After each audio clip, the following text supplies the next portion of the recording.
आखिर कब तक ये चलता रहेगा? क्या इसमें सरकार की कोई चाल है या फिर लोगों का एक वहम है? ये कब तक ऐसा चलते रहेगा? कब तक गरीब बेचारे मरते रहेंगे? एक समय था जब डॉक्टर भीमराव अंबेडकर को मसीहा माना जाता था गरीबों का। आज वो चीज रह नहीं गया है। आखिर इतना बड़ा लोचा क्या है? जी हाँ, मैं विकास, लाइफ कोच, लाइफ पार्टनर और इंडिया में न्यूज, ये सारी चीजों को मैं सबसे पहले आपके पास एक जरिया हूं पहुंचाने का। अगर आप मेरे साथ जुड़ेंगे तो आपको सारी न्यूज सबसे पहले पहुंचेगी। आज मैं मुद्दा उठा रहा हूं उन गरीब जनताओं से, उन पब्लिक से। आज मेरा सवाल उन सरकार से है जो कभी ये कहता था बेटी बचाओ बेटी पढ़ाओ। लोग एजुकेशन को लेकर इतना डेडिकेट हुआ करते थे। क्या वो सरकार, क्या वही सरकार है? क्या चेंजेस नहीं आ रहे हैं? 2026 यानी 2025 में जब इतनी चेंजेस आ रही हैं तो 2026 में क्या होगा? जरा आप सोच कर मेंटेलिटी देखिए। क्या जरूरत थी प्राइवेट स्कूल वालों को प्रमोट देने की? क्यों? मेरा सवाल सरकार से सीधे सीधे है कि वो और चीजों पर नहीं, क्या एजुकेशन को उसमें बहुत बड़ा बर्डन था? अगर बात मंदिर की हो, बात और जगह की हो, बात फालतू की चीजों को, तो वहां हमारी सरकार एक्टिव रहती है। लेकिन बात अगर एजुकेशन की आ जाती है तो हमारी सरकार पीछे हट जाती है। अब तो इतना खतरनाक, इतना घटिया फैसला ले लिया है जिसका तो मैं खुलकर मैं विरोध करना चाहता हूँ कि ये चीज साफ तौर पर स्टॉप इट होना चाहिए। मैं एक रिपोर्टर और एक रिपोर्ट के जरिए से मैं इस अपने बात को हर इंसान के पास पहुंचाना चाहता हूं जो एक गरीब है। और मुझे नहीं लगता कि समस्त संसार में कोई खुद इतनी इनकम है कि वो अपने सोर्स ऑफ इनकम कर सकता है। आखिर क्या जरूरत थी सरकारी स्कूलों को बंद करने की? इसके पीछे का लॉजिक क्या है? सरकार का इसमें क्या बड़ा मुनाफा हो रहा है कि ये केवल प्राइवेट को प्रमोट कर रही है? आप एक बार सोचिए अपने माइंड स्तर से। अगर हमारी सरकारी गांवों की जो स्कूलें हैं वो बंद हो जाएंगी तो हमारे उन गरीब माँ बाप और उन छोटे छोटे बच्चों के दिमाग में जो छोटी छोटी आइडियाज आते हैं वो सब दबे के रह जाएंगे। क्या वो अपनी लाइफ को आगे एंटरटेनमेंट कर पाएंगे? ये तो सरासर अन्याय है ना, ये तो एकदम अन्याय है। क्या इससे गरीब जाति के लोग आगे जा पाएंगे? क्या डॉक्टर भीमराव अंबेडकर जो संविधान में लिखकर चले गए हैं, जिसे एक समय था जब यह माना जाता था कि डॉक्टर भीमराव अंबेडकर हमारे एक गरीबों के मसीहा माने जाते हैं, आखिर क्यों? What is the reason? यह मैं जानना चाहता हूं अपने पब्लिक से। आपने क्या सोच का समर्थन किया इस सरकार का, जो इस सरकार सीधा सीधा मुद्दा उठाई कि सरकारी स्कूलें जितने हैं सब बंद कर दे रही है? क्या प्राइवेट की उतनी फीस दे पाना होगा संभव?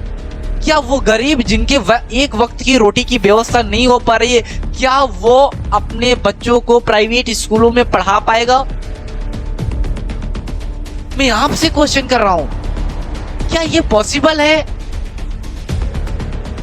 दिन भर की कमाई अगर उसका 400-300 रुपए, तो उसका तो खर्चा निकल जा रहा है ना। अब कैसे वो अपने बेटे और बेटी को कैसे पढ़ा सकता?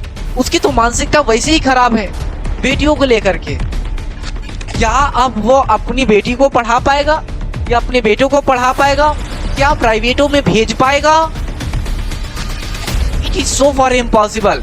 ये तो वही पुरानी वाली बातें हो जाएंगी। फिर वो दिन दूर नहीं है दोस्त।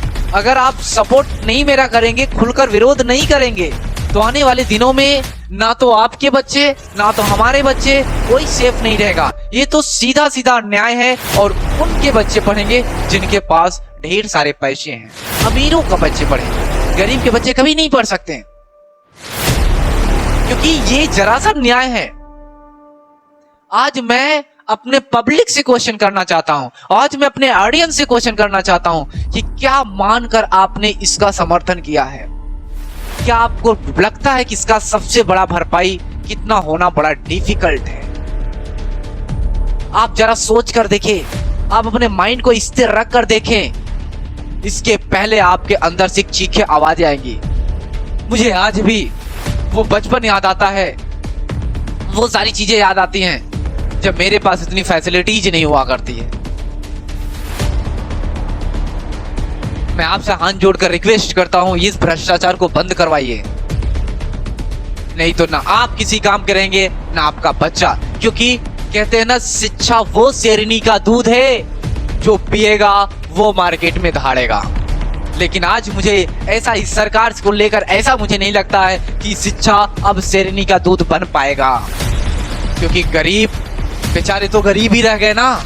वो अपने, मैं कई ऐसे पेरेंट्स से मिलता हूँ, as it I am a teacher, private teacher, but मैं ऐसे कई पेरेंट्स से मिलता हूँ, जो पेरेंट्स मीटिंग होती है तो मैं कई पेरेंट्स से मिलता हूँ जिनके रहने खाने का सही ढंग से व्यवस्था नहीं हो पा रही। वो प्राइवेट स्कूल कैसे फीस भर पाएंगे, बच्चों का ड्रेस कैसे दिलवा पाएंगे। आज तो एक मार्केट बन गया शिक्षा प्राइवेट का, मैं मानूं तो एक बिजनेस बन चुका है। बच्चे कस्टमर हैं उनके, आज वो स्टूडेंट नहीं रह गए। एक समय था गुरु और शिष्य का संबंध हुआ करता था, आज सिर्फ और सिर्फ प्राइवेट स्कूल नाम पर एक धब्बा है। और ये धब्बा इतना खतरनाक है कि मैं आपको बता नहीं सकता। अगर आज ये काल, ये चीजें 2025 में ऐसा चीजें हो रहा है, तो आने वाले दिनों में आप बिलीव करना कि गरीब गरीब ही मर जाएगा। कहते हैं ना, किसी ने बहुत अच्छे कोर्स दिया है कि गरीब होना गलती नहीं है, गरीब होना गलती नहीं है, गरीब परिवार में मर जाना गलती है। तो इंसान आने वाले दिनों में गरीब होकर ही गरीब में मर जाएगा। वो अपने आप को कभी बदलना इम्पॉसिबल है, क्योंकि अगर कोई रास्ता है तो वो है सिर्फ एजुकेशन। कभी डॉक्टर भीमराव अंबेडकर को, आखिर डॉक्टर भीमराव अंबेडकर ने इस नीति को क्यों चुना? डॉक्टर भीमराव जहां बैठते थे, इतना छुआछूत कास्टवाद को लेकर के, आखिर डॉक्टर भीमराव अपनी जिंदगी का हर वो शख्स वहां पर लगा दिए ताकि हमारे जाने के बाद हमारे ये गरीबों की कोई अगर डिमांड हो तो सबसे आगे हो, सबसे प्रथम हो। लेकिन ये मुझे नहीं लग रहा है, ये सरकार को देखकर तो नहीं लग रहा है।